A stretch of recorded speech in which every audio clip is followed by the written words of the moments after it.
Okey. Kita terus kepada Syekh Muhammad Abdul Wahab.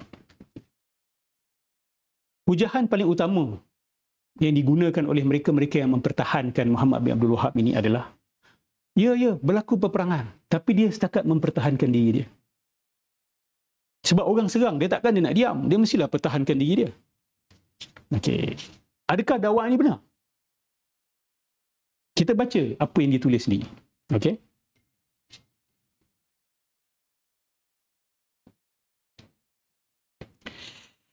Saya mulakan dengan kitab Kasyfus Syubhat. Baik, bagi sahabat-sahabat yang tak setuju dengan apa yang sedang Kalam sampaikan, saya berikan rujukan. Anda boleh rujuk. Tak apalah awak nak maki kami, nak kutuk kami, nak kata kami munafik, kami musuh Islam dan sebagainya.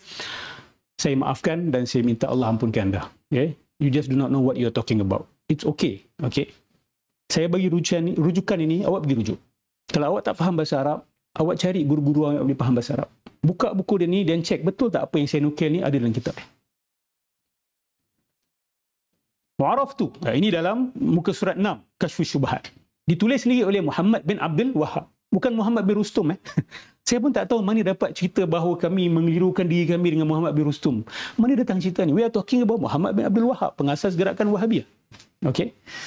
Wa'araftu anna at-tauhid alladhi jahadu huwa tauhid al-ibadah alladhi yusammihi al-musyrikun fi zamanina al-i'tiqad. Dan aku mengetahui bahawa tauhid yang diserang oleh golongan-golongan musyrikun itu adalah tauhidul ibadah. Tauhidul ibadah ini yang dinamakan oleh golongan musyrikun di zaman kami sebagai i'tiqad. Okey, bagi orang yang tak faham bila baca ni, dia tak faham apa sebenarnya dia nak sampaikan. Dia nak kata dekat sini bahawa golongan yang menamakan ilmu tauhid sebagai ilmu i'tiqad, ilmu akidah, itu adalah golongan musyrikun. Golongan musyrikun yang menamakan pembelajaran tauhid ni sebagai i'tiqad. Sebab memang rata-rata ulama di zaman dia, bila ajar akidah, bila ajar tauhid, dia panggil itu ilmu i'tiqad ataupun al-i'tiqad. Dia kata siapa yang menyampaikan perkara tersebut, mereka itu adalah golongan musyrikun.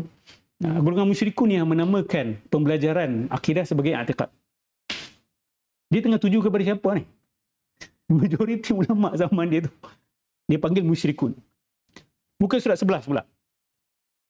Fa innaka idza arafta anna al-insana yukaffaru bi kalimatin yukhrijuha min lisanihi wa qad yaquluha wa huwa jahilun fala yu'dharu bil jahl wa qad yaquluha wa huwa yazunnu annaha tuqarribuhu ila Allah Ta'ala kama zanna al-musyrikun. Maka kamu telah mengetahui bahawa manusia boleh menjadi kufur dengan kalimat yang keluar daripada lidah dia.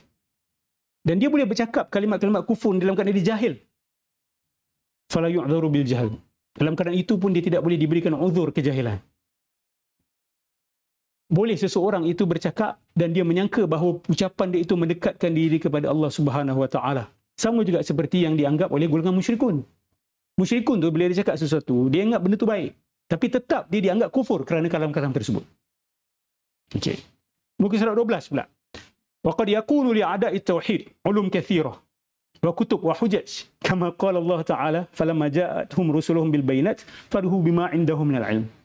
Dan boleh jadi di kalangan musuh-musuh tauhid. Musuh-musuh tauhid ni siapa? Musuh-musuh dia yang menentang dia. Boleh jadi musuh-musuh kami ni ada banyak ilmu, banyak tulis kitab dan banyak hujah. Tetapi ingatlah apa yang Allah kata dalam Quran. Apabila datang kepada mereka rasul-rasul kami dengan bukti-bukti, mereka berbangga dengan ilmu yang mereka ada. So dia gunakan ayat ini yang Allah turunkan untuk golongan musyrikun yang menolak para nabi. Dia gunakan ayat ini untuk tujuan kepada ulama di zaman dia yang menentang dia. Okey. Muka surat 33 pula. Fa idza arafta anna hadha alladhi yusammihi al-musyrikuna fi zamanina al-i'tiqad huwa asy-syirk. Maka kamu telah tahu bahawa ilmu yang dinamakan oleh golongan musyrikun pada hari ini sebagai i'tiqad tidak lain dan tidak bukan ilmu yang mereka panggil i'tiqad tu tidak lain dan tidak bukan adalah syirik. Allazi nazala fihi al-Quran wa qatala Rasulullah SAW an-nas alaih. Yang mereka panggil i'tiqad itulah sebenarnya syirik, Muhammad Abdul Wahab kata. Dan itulah yang Allah SWT turunkan Al-Quran dan Nabi berperang menyerang kesyirikan itu. Kesyirikan apa itu? Yang dipegang oleh ulama-ulama yang mengkritik dia. Dia panggil itu syirik. Dan itulah yang diserang oleh para Nabi dan ayat Al-Quran diturunkan untuk memerangi kesyirikan itu. Apa dia?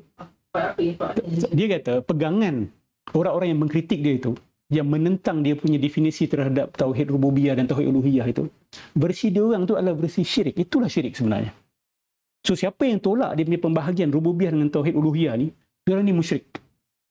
Okay, ini baru sikit je. Ini baru 5% dari segi intensity.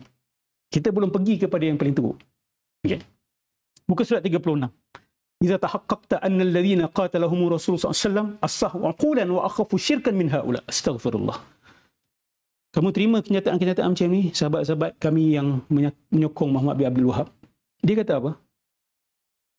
Musyrikun yang Nabi SAW perangi di zaman dia itu lebih sihat akalnya dan lebih ringan syirik dia daripada orang-orang yang Muhammad bin Abdul Wahab kritik di zaman dia itu. Maksud dia, apa yang ulama-ulama kritik dia itu, ulama-ulama itu lebih teruk daripada syirik yang dilakukan oleh Abu Jahal, syirik yang dilakukan oleh musyrikun Quraisy. Ulama-ulama di zaman dia itu yang mempertahankan tawassul, istighasah dan sebagainya, mereka lebih musyrik. Akal mereka lebih teruk daripada akal musyrikun zaman Rasulullah sallallahu alaihi wasallam. Ini dalam kitab dia Al-Usul Ats-Tsalatsah. Muka surat 193. Wal hijratu al-intiqalu min baladil syirk ila baladil Islam. Wal hijratu fariidatun ala hadhihi al-ummah min baladil syirk ila baladil Islam wa hiya baqiyatun ila an taqumus saah. Hijrah itu maksud dia apa? Berpindah daripada negara-negara syirik kepada negara Islam. Dan hijrah itu wajib ke atas umat ini daripada negara syirik kepada negara Islam dan ia kekal sampai hari kiamat. Apa dia tengah buat sekarang ini? Dia tengah wajibkan sesiapa yang dengar dakwah dia ini untuk berhijrah ke tempat dia. Ke Uyainah, yes. Dia orang yang cakap tak ada sound. Lama. Itu yang first ni tu. First penilaian. Oh, sorry. Okey. Sahabat-sahabat minta feedback, suara clear ataupun tidak?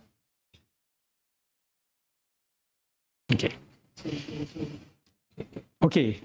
Mungkin ada orang-orang yang mengkritik balik mengatakan, tapi Muhammad Abdul Wahab nafikan semua ni. Dia kata, saya tak pernah kafirkan orang. Saya hanya kafirkan musyrikun. Saya tak kafirkan orang Islam.